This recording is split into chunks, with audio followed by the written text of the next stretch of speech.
Hanwha Vision's OnCloud aggregates system device and usage statistics in the Reports dashboard. Access the Reports dashboard by clicking Reports in OnCloud's navigation bar. Reports include camera availability, camera minutes unavailable, camera average streaming bitrate, and user login statistics. Each report is designed to provide important data at a glance using a data visualization chart. Reports viewable on the dashboard can be filtered by location and category.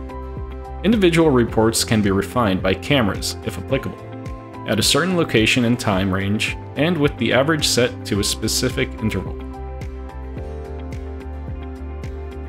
To see more data regarding a report, click View Details.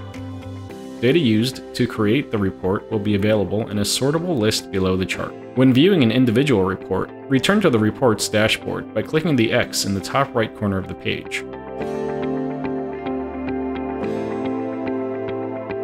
To learn more about OnCloud, visit us at hanwhavisionamerica.com.